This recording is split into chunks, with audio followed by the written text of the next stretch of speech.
Chapter 12 of The Science of Getting Rich by Wallace D. Wattles.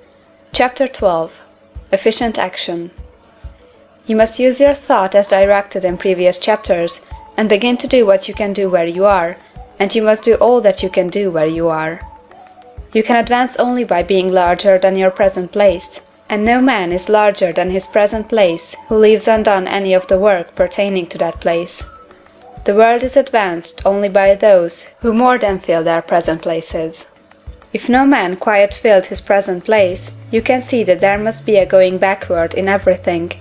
Those who do not quite fill their places are dead weight upon society, government, commerce, and industry. They must be carried along by others at a great expense. The progress of the world is retarded only by those who do not fill the places they are holding.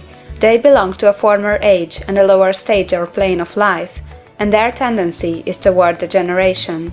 No society could advance smaller than his place. Social evolution is guided by the law of physical and mental evolution. In the animal world, evolution is caused by excess of life.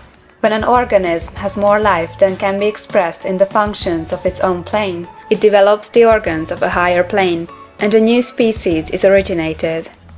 There never would have been new species had there not been organisms which more than filled their places. The law is exactly the same for you.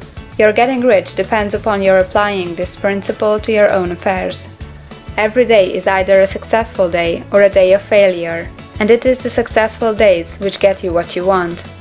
If every day is a failure, you can never get rich, while if every day is a success, you cannot fail to get rich.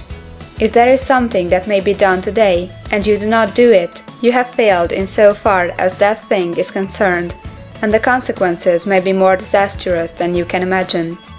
You cannot foresee the results of even the most trivial act. You do not know the workings of all the forces that have been set moving in your behalf. Much may be depending on your doing some simple act. It may be the very thing which is to open the door of opportunity to very great possibilities. You can never know all the combinations which Supreme Intelligence is making for you in the world of things and of human affairs. Your neglect or failure to do some small thing may cause a long delay in getting what you want. Do, every day, all that can be done that day. There is, however, a limitation of the above that you must take into account. You are not to overwork, nor to rush blindly into your business in the effort to do the greatest possible number of things in the shortest possible time. You are not to try to do tomorrow's work today, nor to do a week's work in a day. It is really not the number of things you do, but the efficiency of each separate action. Every act is, in itself, either a success or a failure. Every act is, in itself, either effective or inefficient. Every inefficient act is a failure, and if you spend your life in doing inefficient acts, your whole life will be a failure. The more things you do, the worse is for you, if all your acts are inefficient ones. On the other hand, every efficient act is a success in itself, and if every act of your life is an efficient one, your whole life must be a success. The cause of failure is doing too many things in an inefficient manner, and not doing enough things in an efficient manner. You will see that it is a self-evident proposition that if you do not do any inefficient acts, and if you do a sufficient number of efficient acts, you will become rich. If now it is possible for you to make each act an efficient one, you see again that the getting of riches is reduced to an exact science like mathematics. The matter turns then on the questions whether you can make each separate act a success in itself, and this you can certainly do. You can make each act a success, because all power is working with you, and all power cannot fail. Power is at your service, and to make each act efficient, you have only to put power into it. Every action is either strong or weak, and when everyone is strong, you are acting in a certain way which will make you rich. Every act can be made strong and efficient by holding your vision while you are doing it, and putting the whole power of your faith and purpose into it. It is at this point that people fail to separate mental power from personal action. They use the power of mind in one place and at one time, and they act in another place and at another time. So their acts are not successful in themselves. Too many of them are inefficient. But if all power goes into every act, no matter how commonplace, every act will be a success in itself. And as in the nature of things, every success opens the way to other successes. Your progress toward what you want, and the progress of what you want toward you, will become increasingly rapid. Remember that successful action is cumulative in its results.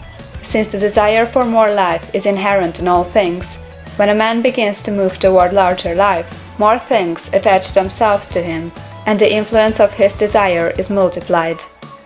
Do every day all that you can do that day, and do each act in an efficient manner. In saying that you must hold your vision while you are doing each act, however trivial or commonplace, I do not mean to say that it is necessary at all times to see the vision distinctly to all its smallest details. It should be the work of your leisure hours to use your imagination on the details of your vision, and to contemplate them until they are firmly fixed upon memory. If you wish speedy results, spend practically all your spare time in this practice.